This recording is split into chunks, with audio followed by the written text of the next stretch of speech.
Bonjour à tous et bienvenue pour cette conférence Et Dieu créa les étoiles. On est très heureux de vous accueillir et de vous retrouver en vidéo encore une fois pour cette conférence. Donc la conférence va se dérouler sur plusieurs jours. Vous aurez une vidéo chaque soir de la semaine avec des thèmes différents, des contenus différents. Il y aura des messages, il y aura des ateliers aussi. Et je vous invite vraiment à suivre chaque soir les événements qu'il y aura qui sont programmés sur la page rapport de mission. Et vraiment, on est très heureux de vous accueillir. Encore une fois, c'est un vrai plaisir de vous retrouver. Après tout ce temps confiné et un petit peu en différé, on est content de vous voir et d'être avec vous pour cette conférence. Donc vraiment, soyez les bienvenus, soyez vraiment bienvenus dans la présence de Dieu, dans ce temps de conférence. Et on vous invite vraiment encore une fois chaque soir à suivre les événements qui seront diffusés en vidéo, donc sur la page rapport de mission. Soyez présents. Concentrez-vous, mettez-vous un petit rappel sur vos téléphones, inscrivez-vous sur les événements Facebook pour vraiment suivre chaque soirée, chaque intervention qui aura lieu. C'est vraiment un temps qui va être fort, qui va être productif et qui, je le crois, va vous apporter beaucoup. Donc vraiment, soyez les bienvenus, installez-vous confortablement et puis c'est parti pour la première partie.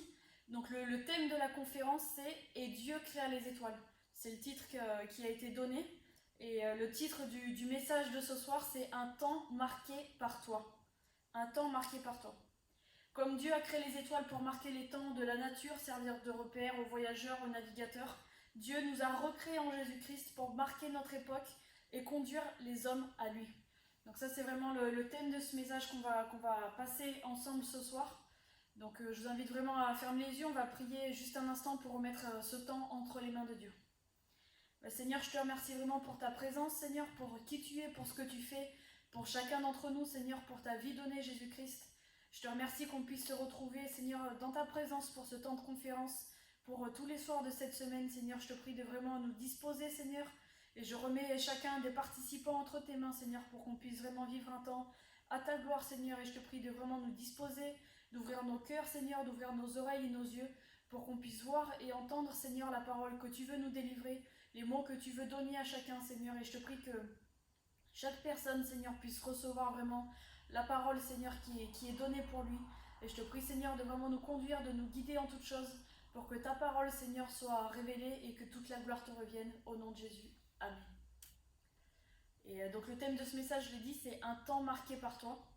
Et j'aimerais qu'on prenne un texte dans Genèse chapitre 1, versets 14 à 18, qui nous dit « Dieu dit qu'il y ait des luminaires dans l'étendue du ciel pour séparer le jour d'avec la nuit, que ce soit des signes pour marquer les époques, les jours et les années, et qu'ils servent de luminaires dans l'étendue du ciel pour éclairer la terre.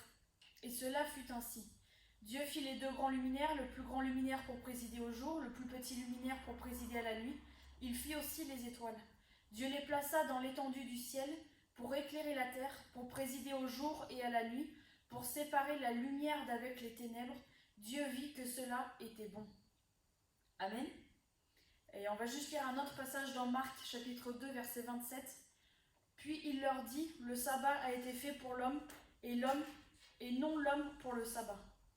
Amen. Et vous dites, pourquoi il met en lien ces deux événements, ces deux passages de la Bible. Et dans le premier temps, on a vu que Dieu a créé les étoiles pour un but précis, dans un temps précis aussi qui a été donné. Et il y avait un but à tout ça, tout ce que Dieu fait, un but, tout ce que Dieu fait est un projet, est une promesse qui s'accomplit. Et il y a toujours quelque chose derrière qui est pour nous et qui a un sens vraiment profond. Et au travers des Écritures, le Saint-Esprit aussi nous révèle ces choses-là, nous apprend comment Dieu fonctionne, comment Dieu conduit ses projets. Et je crois qu'il y a vraiment quelque chose pour chacun d'entre nous que Dieu veut nous transmettre, que Dieu veut nous donner et nous faire comprendre au travers de ces deux passages dans Genèse et dans Marc. Et ce que je voudrais vous dire aujourd'hui, c'est que, comme c'est écrit dans Marc, le sabbat a été fait pour l'homme et non l'homme pour le sabbat. Et bien tout simplement, le temps a été créé pour l'homme, mais pas l'homme pour le temps. Et ce que vraiment je crois que Dieu veut nous dire aussi aujourd'hui au travers de ce message, c'est tout simplement que Dieu a créé le temps pour l'homme. Pour que l'homme puisse prendre part à ce temps-là, puisse avoir un rythme, puisse faire des choses dans les temps que Dieu a créés pour chacun de nous. Et dans ce premier point, Dieu a créé les étoiles.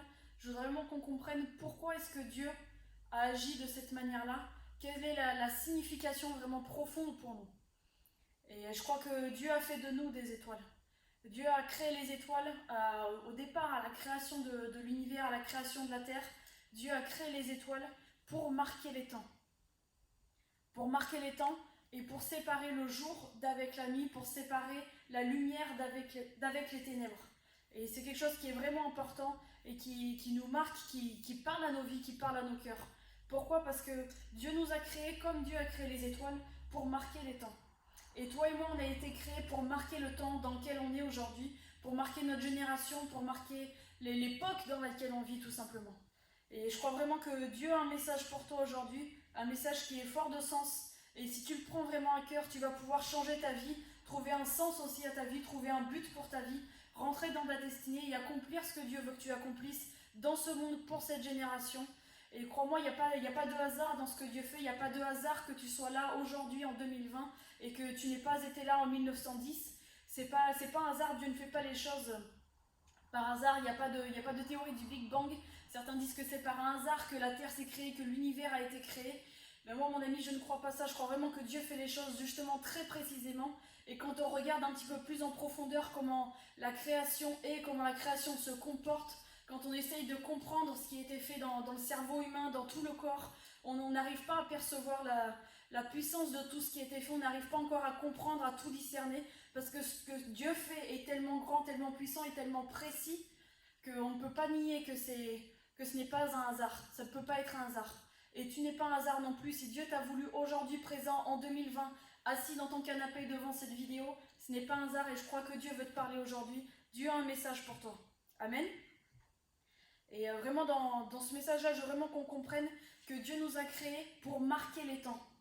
Pour marquer les temps et marquer exactement le temps dans lequel on est aujourd'hui.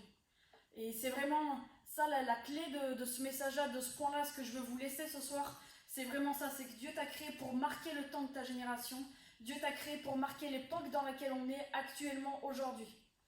Et on peut croire qu'il y a des événements qui viennent bouleverser la terre, qui viennent bouleverser les générations, les époques, les gouvernements, les pays dans lesquels on est. On a vécu le confinement récemment, c'est vraiment l'exemple type.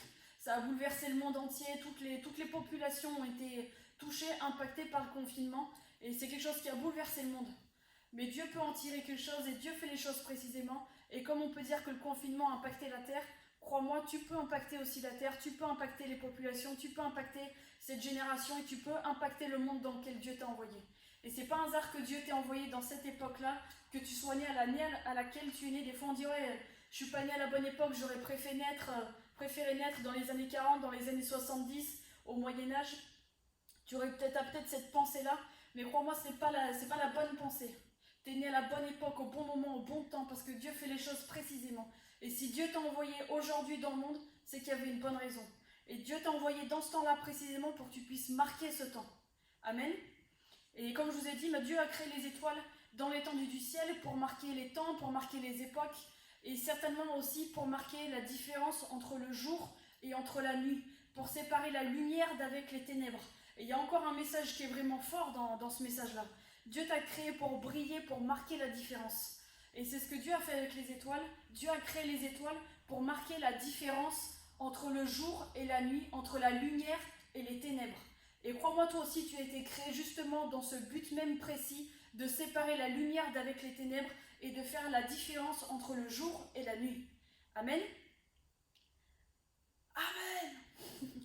Je suis derrière la caméra, je suis toute seule actuellement, les personnes dans la salle, on le fait en différé, mais je crois que vous dites Amen avec moi. Et vraiment, Dieu a fait les choses de cette manière-là, et il n'y a pas de hasard comme je l'ai dit, et il y a vraiment des qualificatifs, des choses précises qui sont faites dans les étoiles, et Dieu a fait de nous des étoiles aussi pour marquer les temps. Et quand on regarde les caractères précis de la définition des étoiles, des luminaires, qui est écrite dans Genèse 1, versets 14 à 18, ce qu'on a lu au départ, et bien on comprend aussi notre fonction sur Terre, on comprend ce qu'on est venu faire ici. C'est une question que beaucoup de gens se posent aujourd'hui. Pourquoi je suis là? Qu'est-ce que je fais sur Terre? Pourquoi je suis vivant? Pourquoi je suis né? Pourquoi un jour je vais mourir? Qu'est-ce que je fais dans ce monde-là? Mais crois-moi, cherche Dieu et Dieu va te révéler ces choses-là parce que Dieu a prévu quelque chose pour toi. Et il n'y a pas de hasard dans ce que Dieu fait. Et tu as été créé pour briller et pour marquer la différence. Marquer la différence entre la lumière et les ténèbres, entre le bon et entre le mauvais. Et Dieu a vraiment mis ces fonctions-là propres en chacun de nous. Et quand on s'approche de lui, quand on s'attache à lui, quand on s'attache à sa parole, qu'on se laisse transformer par Jésus, qu'on se laisse transformer par l'action du Saint-Esprit dans nos vies, mais ces choses-là se révèlent et entrent vraiment en action. Et Dieu vraiment veut faire de nous des séparateurs entre la lumière et entre les ténèbres. Pourquoi? Parce que les ténèbres sont là, sont présents dans ce monde, mais Dieu nous a envoyés comme des lumières pour éclairer les ténèbres, pour être des marqueurs et pour être ceux qui peuvent aussi ramener à la lumière ceux qui sont perdus dans les ténèbres. Et je crois que c'est vraiment une fonction marquante, une fonction importante et clé, et c'est la fonction principale des étoiles dans le ciel. Aujourd'hui, en tout cas, il y a certainement d'autres fonctions. Il faudrait un astrophysicien pour nous expliquer tout ça. Je suis désolée, je n'ai pas cette fonction-là. Mais il y a des qualificatifs précis, il y a un rôle aux étoiles dans le ciel, dans l'univers. Elles jouent certainement un rôle dans le fait que tout puisse tenir en ordre et que tout soit de cette manière-là aujourd'hui. Mais le rôle principal, en tout cas pour nous, humains non astrophysiciens, le rôle de l'étoile reste simplement de briller. De briller et d'éclairer. Quand les ténèbres viennent, quand la nuit tombe, les étoiles ressortent. Et je me souviens quand j'étais petite, j'ai été en voyage scolaire dans une sorte de planétarium. Et le monsieur à la fin, donc, il nous présentait un petit peu les étoiles, les planètes, etc. Et il a demandé si quelqu'un avait une question. Et moi, petite que j'étais, je devais avoir 7 ans, 8 ans, j'ai demandé pourquoi est-ce qu'on voit les étoiles la nuit et est-ce qu'on ne les voit pas le jour. Et me dire, c'est une bonne question, mais en fait les étoiles sont toujours là, que ce soit le jour ou la nuit, on les voit plus le nuit parce qu'il fait noir, les ténèbres sont là, et du coup les étoiles ressortent.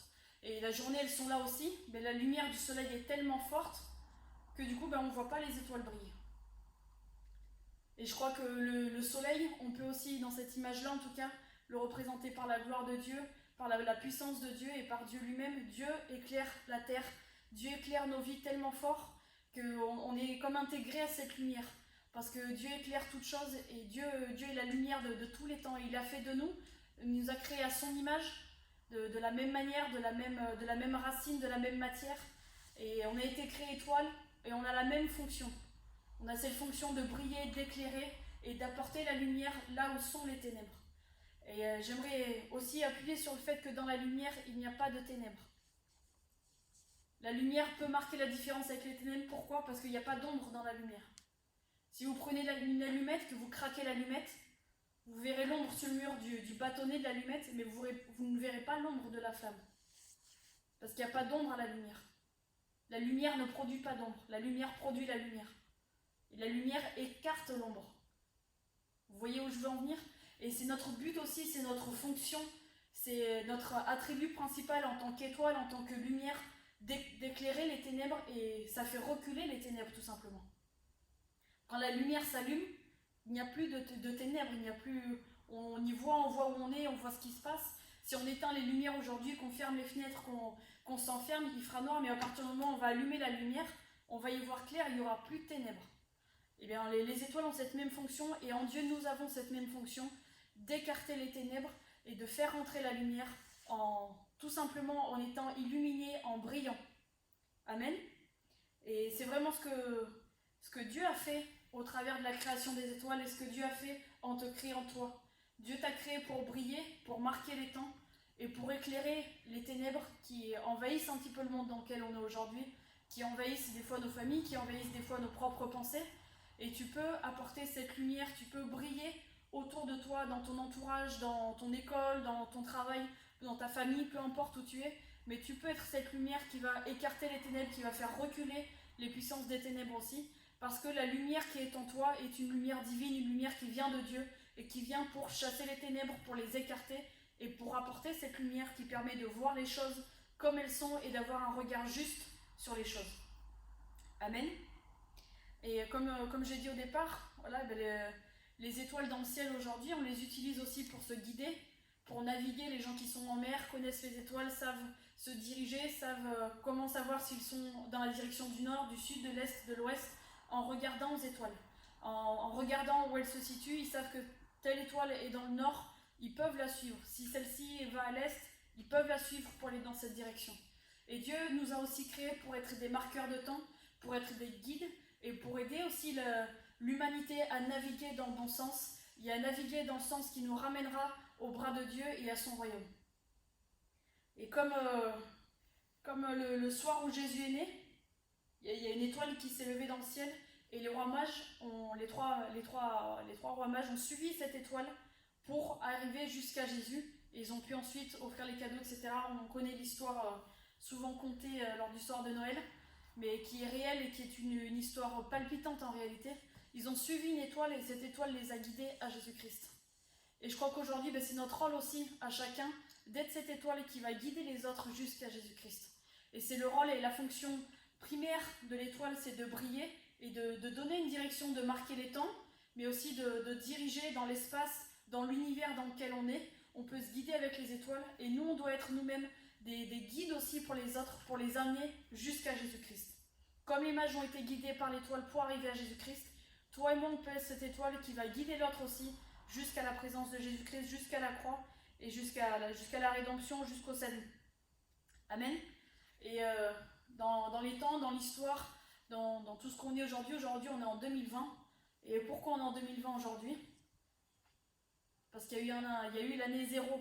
Et l'année 0 est ce qui détermine aujourd'hui les temps. On parle d'avant l'an 0 et d'après l'an 0. Et on n'utilise pas d'ailleurs l'expression l'an 0. On parle d'avant Jésus-Christ ou après Jésus-Christ. Et je crois qu'une des personnes qui a le plus marqué l'humanité, c'est Jésus-Christ. Et il a marqué son temps. Jésus a remis les compteurs à 0. Et à partir du moment où Jésus est venu, ça a été l'an 0. Et l'an 1, 2, 3, 4, 5 jusqu'à 2020 aujourd'hui. Et l'humanité entière suit cette historique, suit cette notion du temps, ce fil du temps, en se repérant par rapport à l'année où Jésus-Christ est venu sur terre. Et c'est quelque chose qui est puissant, qui doit vraiment nous parler et nous interpeller aujourd'hui. Si Jésus a marqué son temps au point que le comptage, le compte des années a été changé, et que c'est à partir du moment où Jésus est arrivé sur terre que les temps ont commencé à être recomptés, on est reparti à 0 quand Jésus est arrivé, c'est quelque chose qui doit nous interpeller. On doit comprendre quelque chose là-dedans. On doit comprendre ce que Dieu veut nous dire au travers de ça.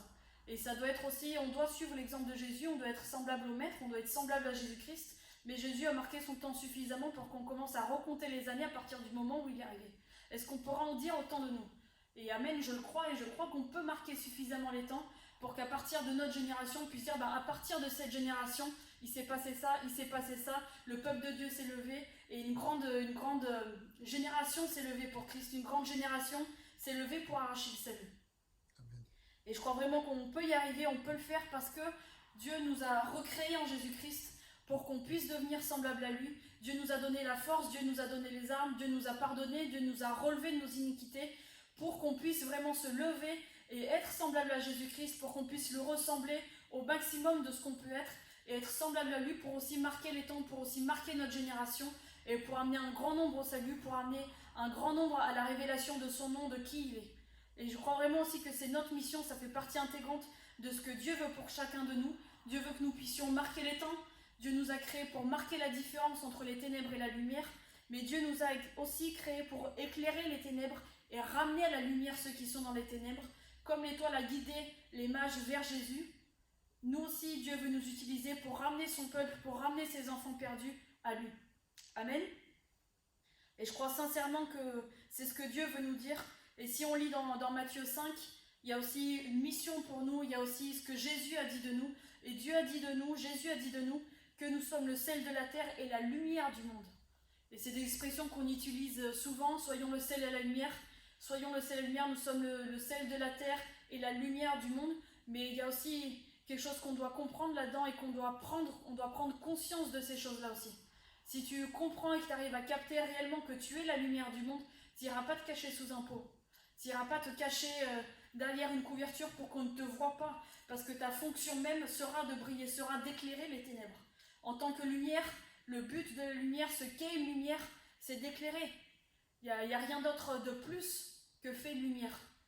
Une lumière éclaire, une lumière apporte de la lumière tout simplement. Et il n'y a pas une fonction de se cacher dans la lumière. Au contraire, la lumière révèle les choses, la lumière montre, la lumière permet qu'on puisse voir. Et c'est notre fonction aussi dans ce monde-là.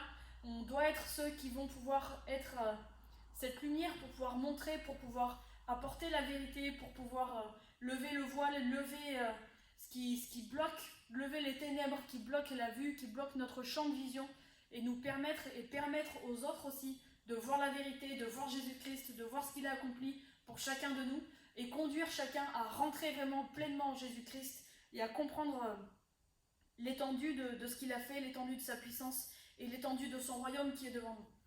Les étoiles sont des guides dans le ciel pour la navigation, pour se repérer dans le temps, mais aussi dans l'espace. Nous devons être les repères pour les gens de ce monde, les références qui vont permettre aux autres de s'y retrouver dans le monde vaste dans lequel on est. Il y a tout un tas de choses qui se passent, il y a tout un tas de diversités qui existent, mais Dieu veut que nous soyons des repères dans les rues de ce monde. Il y a des lampadaires à peu près tous les 20 mètres, tous les 50 mètres. Et pourquoi il y a des lampadaires comme ça le long du chemin? C'est pour marquer le chemin, que tu saches où est-ce que tu marches et que tu puisses suivre le chemin sans te perdre. Et Dieu veut faire de nous ces lampadaires dans les rues de ce monde, dans les rues pavées de ce monde. Dieu veut faire de toi un lampadaire. Je ne l'avais peut-être jamais entendu, mais c'est une réalité. Dieu veut faire de toi cette lumière le long du chemin pour qu'on puisse aussi paver le chemin sur lequel les autres vont pouvoir marcher pour rentrer dans le chemin qu'est Jésus. Le chemin de la vérité et de la vie qui mène à la vie éternelle. Et Dieu veut que nous soyons ces lumières qui vont guider les autres sur ce chemin, qui vont guider les autres jusqu'au salut en Jésus-Christ. Et c'est une fonction qui est vraiment principale dans notre vie, dont on doit prendre conscience et dont on doit être animé au quotidien. Parce qu'une lumière, un lampadaire n'a pas d'autre fonction que celle-ci, n'a pas d'autre fonction que d'éclairer et d'apporter la lumière. C'est vraiment tout bête, hein, mais si j'allume une lumière aujourd'hui, un lampadaire, il peut rien faire d'autre que faire de la lumière. C'est la réalité. Un lampadaire ne va pas se mettre à cuisiner ou à danser dans la rue ou aller, je ne sais pas, faire un périple dans le Canada ou en Amazonie. C'est pas le rôle d'un lampadaire. Le rôle du lampadaire, le rôle de la lumière, c'est d'éclairer. C'est d'éclairer et ça va distinguer les ténèbres, ça va les reculer pour laisser place justement à la lumière de la vérité. Et je crois que c'est vraiment ce que Dieu a fait de nous et ce que Dieu veut faire de toi aussi. Et en tout cas, si tu ne l'avais jamais perçu comme ça, je t'invite vraiment à prendre un temps aussi à prier pour ça, te disposer devant Dieu, pour recevoir aussi ça, pour le comprendre, l'intégrer et le prendre à cœur pleinement pour pouvoir ensuite l'exprimer et aussi opérer librement dans cette fonction de lampadaire. Amen. Je ne sais pas si tu avais déjà entendu que tu étais un lampadaire, mais en tout cas aujourd'hui tu l'es, tu peux le croire. Et crois-moi, il n'y a pas meilleure fonction que d'être un luminaire dans ce monde. Amen. Jésus-Christ est venu amener la lumière et être semblable à lui, c'est aussi amener la lumière pour marquer les temps et permettre aux autres aussi de retrouver ce chemin, de retrouver le chemin pour être de retour au bras du Père, au retour au royaume de Dieu et de retour dans la direction du chemin de Christ. Et dans ce domaine-là, dans le domaine de la lumière, on a tous un rôle à jouer. Et on est tous différents, on a chacun des particularités qui nous sont propres, mais on a une fonction commune. Et vous allez me dire, mais comment est-ce que c'est possible que nous soyons cette lumière? Et des fois on va se dire, mais pourquoi moi? Est-ce que moi je dois être la lumière? Et pourquoi est-ce que je dois être la lumière? Moi j'aimerais juste m'asseoir, attendre que Jésus vienne me chercher, et voilà, être là tout simplement, prier, etc., faire un peu mon quotidien. Mais Dieu a une fonction pour toi, Dieu ne t'a pas fait pour rien, ou pour que tu ne fasses rien. Dieu a un plan précis pour toi, Dieu a créé quelque chose pour toi, une destinée pour toi, un rôle pour toi dans ce monde, et c'est pour ça que tu es là aujourd'hui. Et c'est pour ça que tu entends ce message-là aussi, pour te le rappeler et pour que tu en prennes conscience et que tu en aies l'assurance. Dieu ne t'a pas créé par un hasard. Si tu es là aujourd'hui, c'est que Dieu l'a voulu et c'est par sa volonté que les choses sont et c'est par sa volonté que tu es aujourd'hui. Et Dieu a vraiment prévu quelque chose de précis pour toi, un rôle précis pour toi dans ce monde. Et j'aimerais te raconter l'histoire d'une jeune fille qui a eu un rôle aussi important dans l'époque où elle a grandi, dans l'époque où elle a vécu. Elle a eu un rôle et souvent on parle beaucoup d'elle, mais il y a aussi tous les gens qui ont été autour d'elle et qui lui ont permis de faire ce qu'elle a fait, d'aller au bout de ce qu'elle a fait, de ce qu'elle était et de ce pourquoi Dieu l'a envoyée. Et cette jeune fille, cette jeune femme a un nom justement, la signification même de son nom dans la langue originelle, son nom veut dire étoile. Et je crois que c'est d'autant plus fort dans le message dans lequel on est. Dieu créa les étoiles. Et Dieu crée une étoile qui s'appelait Esther. Et Esther veut dire étoile. C'est vraiment comme ça, littéralement. Ça n'a pas d'autre signification. Esther veut dire étoile. Et elle avait un autre nom, elle s'appelait Hadassa au départ. Et quand elle est rentrée dans ses fonctions de reine, en tout cas dans le palais du roi à l'époque, elle a été nommée Esther. Parce que c'était le temps pour elle de briller. Et c'était le temps où elle a dû briller personnellement et se lever pour briller. Et je crois que c'est aussi pour ça que Dieu a fait qu'elle se fasse appeler Esther pendant ce temps-là. Parce que c'était le temps où elle devait briller. La Hadassa d'avant a eu sa vie, sa jeunesse, etc. Mais au moment où elle est rentrée vraiment dans l'action, dans le plan que Dieu avait pour elle, et dans ce qu'elle a dû faire réellement, elle s'est appelée Étoile. Elle s'est appelée Esther, et c'est là qu'elle a brillé. Et je veux juste lire un passage dans le chapitre 4 du livre d'Esther. Voilà, donc vous connaissez l'histoire, hein, il y a le roi de l'époque qui est au gouvernement, etc., qui a une personne proche, un de ses conseillers vraiment proche, qui veut faire périr le peuple juif, Aman. Il veut vraiment détruire le peuple juif, etc. Il y a un complot qui est fait en fait à l'encontre du peuple de Dieu. Et Esther, qui est dans le palais, l'apprend avec son oncle Mardoché, qui vraiment l'accompagne, la guide dans tout ce qu'elle fait. Lui aussi a son rôle. Il a son rôle là, il brille d'une manière différente, mais il brille aussi tout au long du texte. Et quand on regarde vraiment l'étendue de la vie d'Esther, on voit que Mardoché a été vraiment un marqueur pour sa vie, mais aussi un marqueur pour le peuple de Dieu. Et voilà, donc dans l'histoire, en tout cas, Esther et Mardoché, là, le passage qu'on va lire, sont en train de discuter justement du complot. Et Mardoché invite Esther à aller plaider auprès du roi pour annuler ce décret, annuler ce complot contre le peuple juif. Donc c'est dans Esther en chapitre 4, versets 14 à 17. Donc c'est Mardoché qui parle et dit à Esther: « Car si tu te tais maintenant, le secours et la délivrance surgiront d'autre part pour les Juifs, et toi et la maison de ton père vous périrez. Et qui sait si ce n'est pas pour un temps comme celui-ci que tu es parvenu à la royauté. » Esther envoya dire à Mardoché: « Va, rassemble tous les Juifs qui se trouvent à Suse, et jeûnez pour moi sans manger ni boire pendant 3 jours, ni la nuit ni le jour. Moi aussi, je jeûnerai de même avec mes servantes, puis j'entrerai chez le roi malgré la loi, et si je dois périr, je périrai. » Mardoché s'en alla et fit tout ce qu'Esther lui avait ordonné. Et dans ce passage, donc voilà, c'est la discussion entre Esther et Mardoché, mais on voit aussi ce qui va se profiler après. Et dans la suite du texte, on voit ce qui se passe après. Esther demande à Mardoché de rassembler tous les Juifs, tout le peuple de Dieu qui se trouve à Suse, pour jeûner et pour prier sans manger ni boire pendant 3 jours, ni le jour ni la nuit, pour qu'elle puisse, elle, aller parler au roi librement et qu'elle puisse plaider pour la cause du peuple. Et souvent on voit Esther briller, et c'était sa fonction, c'était même son nom de briller, mais il y a aussi toute la fonction du peuple de Dieu qui s'est rassemblé, tout le peuple juif qui s'est rassemblé et qui a jeûné tout comme Esther. Esther le dit elle-même: « Moi aussi je jeûnerai de la même manière avec mes servantes. » Donc les servantes d'Esther aussi ont participé à cette action. Mardoché a eu un rôle énorme dans cette histoire. Esther aussi a eu un rôle énorme dans cette histoire. Mais j'aimerais aussi te dire et relever le fait que chacun des membres, chacune des personnes du peuple juif, chacune des servantes d'Esther à cette époque-là ont eu un rôle qui était clé dans l'histoire du peuple, dans l'histoire d'Esther, dans l'histoire de Mardoché et dans tout ce qui a été fait dans cette époque de l'histoire. Et souvent on voit Esther en premier, on parle aussi beaucoup de Mardoché, de tous les personnages dits principaux, mais je crois aussi que tous les personnages qui étaient dans le peuple de Dieu, toutes les personnes qui étaient dans le peuple juif, ont eu aussi un rôle principal dans cette histoire. Et pourquoi je dis ça aujourd'hui, c'est simplement pour nous rappeler qu'au final on a tous un rôle à jouer. On a tous une fonction précise, un rôle précis à jouer dans l'action de Dieu, dans ce que Dieu veut faire, dans le monde, dans le marquage qui est fait sur la génération. Chacun a un rôle à jouer.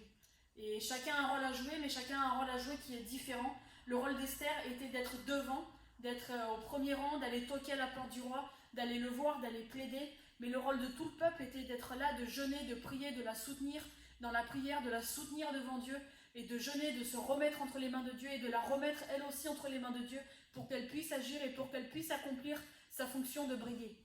Et si tout le peuple de Dieu n'avait pas jeûné, s'ils avaient dit: « Ben non Esther, débrouille-toi, va jeûner toute seule, va toquer à la porte du roi seule, nous on fait ce qu'on veut », les choses se seraient certainement passées d'une manière différente. Mais c'est parce que tout le peuple a jeûné, tout le peuple est rentré dans son rôle, tout le peuple a décidé de briller dans le jeûne et dans la prière, que les choses ont pu être ainsi et que les choses que Dieu avait prévues d'avance ont pu s'accomplir. Et chacun de nous a un rôle précis. Alors on a une fonction commune, on a une fonction qui est de groupe, qui est de communauté, et c'est le rôle de l'Église en général, du corps de Christ en général, mais chaque membre a une fonction particulière. Et chacun, voilà, c'est un seul corps, plusieurs membres, et chacun a un rôle précis à jouer. On a une fonction commune et des particularités qui sont propres à chacun, mais qui permettent, quand tous les membres du corps se mettent en marche, quand tous les membres du corps agissent et rentrent vraiment dans les fonctions, c'est là que le corps entier peut agir et peut toucher. Amen. Et il y a vraiment un but commun. Il y a un but commun. Donc là, j'ai parlé d'Esther, de Mardochée, du peuple de Dieu, qui se sont levés ensemble comme un seul homme finalement, qui se sont rassemblés, et chacun a eu un rôle à jouer. Alors peut-être que celui qui était membre du peuple juif à cette époque-là, qui a jeûné et prié pendant 3 jours, il s'est peut-être dit, bon ben ouais, moi je fais que ça, et je suis peut-être pas grand-chose au milieu de cette foule. Mais c'est l'action de chacun qui a permis que l'action d'Esther puisse se faire réellement et puisse s'accomplir. Et ne crois pas que tu es moins important parce que tu n'es pas Esther qui va briller devant. Et l'importance, c'est souvent la force vient souvent aussi de tout le corps. Et mon œil aujourd'hui est un des membres les plus petits de mon corps. Mais mon œil peut voir à cette hauteur-là parce que mes jambes me portent et parce que je suis debout. Et si j'avais pas de jambes pour me porter, je serais certainement couchée par terre et je pourrais voir que le plafond. Mais c'est parce que mes jambes sont là, parce que mes pieds peuvent bouger, parce que mes bras peuvent se tourner, parce que je peux pivoter, que mes yeux peuvent voir dans cette direction. Et que mes yeux peuvent guider ensuite mon corps à aller dans telle direction, ne pas se cogner dans les murs, etc. Et ça, on le sait, on l'a compris, c'est des choses qu'on connaît, mais c'est des choses qui sont bonnes aussi de se rappeler que chacun a son importance dans le corps et il n'y a pas de petits membres, de grands membres, chacun a son importance et chacun a sa fonction aussi, précise et établie. Et chaque membre du corps a des attributs aussi qui lui sont propres, qui lui sont particuliers pour pouvoir accomplir pleinement ses fonctions. Et toutes ces choses-là, toute ta fonction, qui est-ce que tu dois être, comment est-ce que tu dois agir, quel membre du corps tu es aussi, c'est des choses que tu vas comprendre quand tu vas vraiment rentrer en Christ et quand tu vas comprendre ta vie au travers de Christ.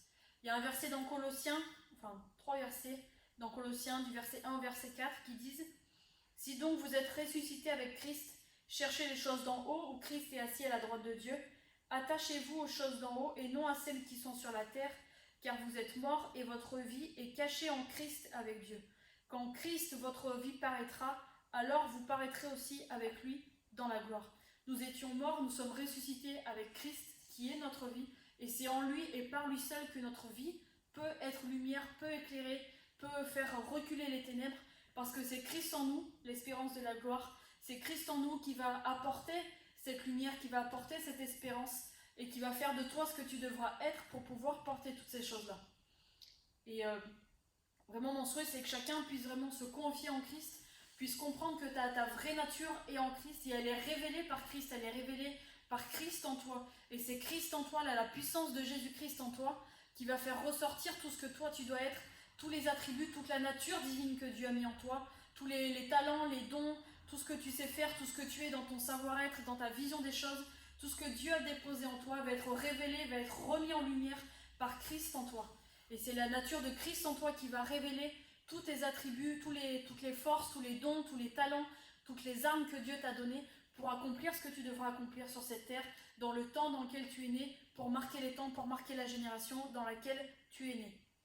Et nous avons chacun notre manière de participer au corps. On apporte chacun une couleur, chacun une forme, un talent dans tout ce que nous faisons. On a chacun notre manière de parler, notre manière d'être, notre manière d'exister, notre manière de voir les choses, de les comprendre. Et chacun a une fonction principale qui est aussi déterminée par notre manière de voir. Et Dieu a mis toutes ces choses-là en toi pour que tu puisses aussi apporter quelque chose de particulier, quelque chose d'unique. Dieu aurait pu se contenter de faire un homme et de faire une réplique à l'infini, on serait tous pareils. Mais Dieu n'a pas voulu les choses comme ça parce que Dieu est trop précis, Dieu est trop parfait pour vouloir qu'il n'y ait qu'une chose qui existe. Et Dieu a créé la diversité, Dieu a créé des choses merveilleuses en chacun de nous.